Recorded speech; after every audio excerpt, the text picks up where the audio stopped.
Noise আর noise, amplifier বানালেই noise আসে। Customer অখুশি হয় delivery দেওয়ার সময়। কাস্টমার বলে ভাই নয়েজ আসছে কেন, এরকম নয়েজ আসলে তো হবে না। বিভিন্ন ধরনের সমস্যায় পড়ে যান আপনারা মালটা ডেলিভারি দিতে গেলে। একজন ব্যক্তি একটা মাল ডেলিভারি দিতে গেলে ওরা কিন্তু সম্পূর্ণভাবে দেখে যে কোনো খুঁত আছে কিনা। তো সব থেকে বড় খুঁত হচ্ছে হামিং।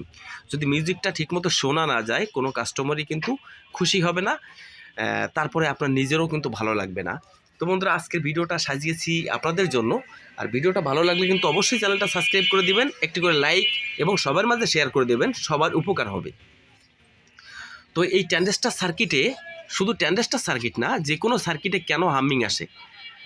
তো বন্ধুরা দেখেন, হামিং আসে কিন্তু বেশ কয়েকটা সেকশন থেকে। এই জন্য বলছি ভিডিওটা কিন্তু কন্টিনিউ শেষ পর্যন্ত দেখতে হবে, কারণ একটা স্টেপ বাদ থেকে গেলে কিন্তু আপনি সাকসেস হবেন না।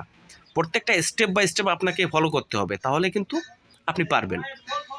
হামিং আসে কয়টা জায়গা থেকে আমি ডিটেলস বলছি। দেখেন, প্রথম কথা হলো আপনাকে ফিল্টার করতে হবে। আপনি এখানে দুটো ক্যাপাসিটার দেওয়া রয়েছে, দেখেন এখানে দুটো ক্যাপাসিটার দিয়ে ফিল্টারিং করা রয়েছে। এই দুটো ক্যাপাসিটার দিয়ে যদি ফিল্টারিং করেন তাহলে কিন্তু ফিল্টারিংটা মজবুত হবে না, ভালোই হবে না। এখানে আপনি যত ক্যাপাসিটার দিবেন ততটা কিন্তু ফিল্টারিং ভালো হবে। এখানে ফিল্টার করতে গেলে আপনাকে মিনিমাম 4টে ক্যাপাসিটার ইউজ করতে হবে।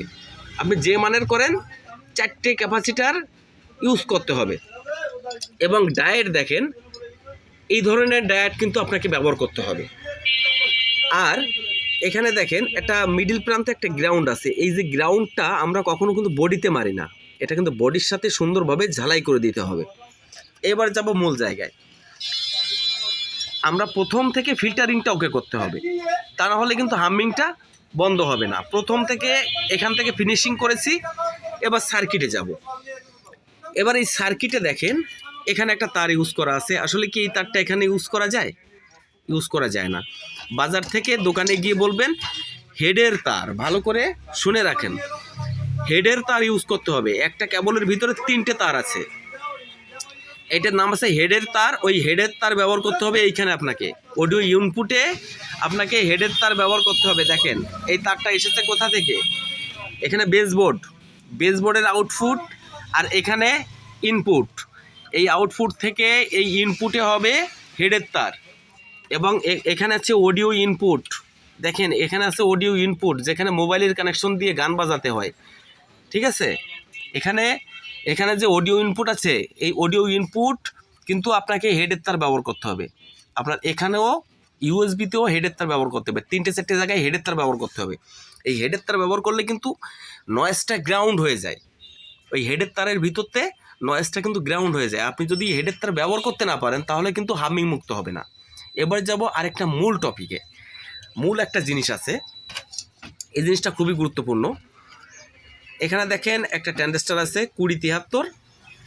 এখানে 2073 নামে একটা ট্রানজিস্টর আছে। এখানে এই সাইডে দেখেন, এই যে 2073 ট্রানজিস্টর কোনোটায় থাকতে পারে D880। আমি কিন্তু আগে থেকে বলছি D880 কোনোটায় থাকতে পারে। ওল্ড মডেলের সার্কিটে কিন্তু D880 থাকবে। এইবার সরাসরি কিন্তু এই এই ট্রানজিস্টরটা এইখান থেকে রিমুভ করে ফেলবেন। রিমুভ করে যদি আপনি টিভি সার্ভিসিং করে থাকেন তাহলে আপনার কাছে খুবই সহজ এরকম একটা বেসবোর্ড ম্যানেজ করতে। এখানে দেখেন একটা ট্রানজিস্টর আছে, এখানে কালার সেকশনে 3টে ট্রানজিস্টর দেওয়া থাকে।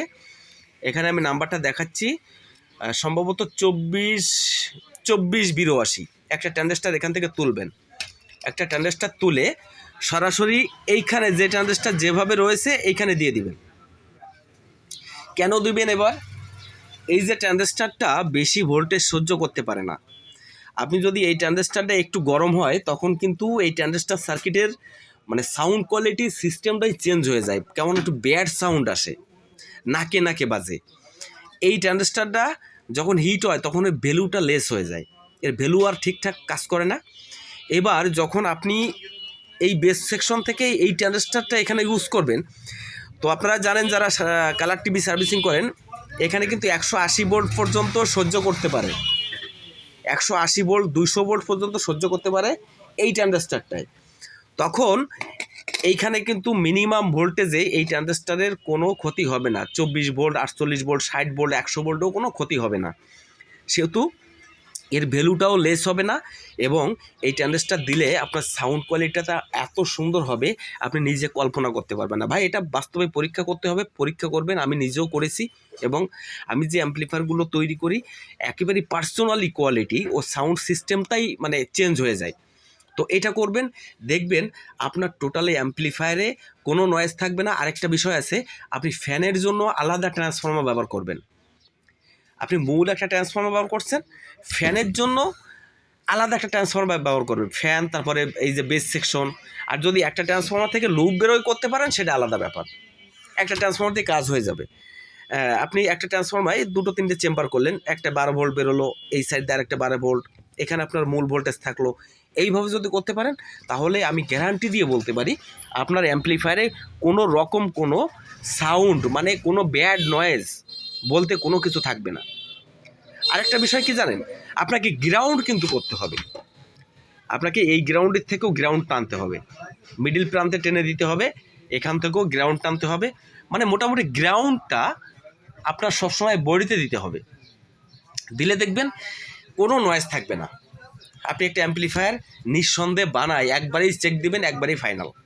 তো বন্ধুরা, ভিডিওটা ভালো লাগলে কিন্তু অবশ্যই চ্যানেলটা সাবস্ক্রাইব করবেন এবং সবার মাঝে শেয়ার করে দিবেন। ধন্যবাদ সবাইকে।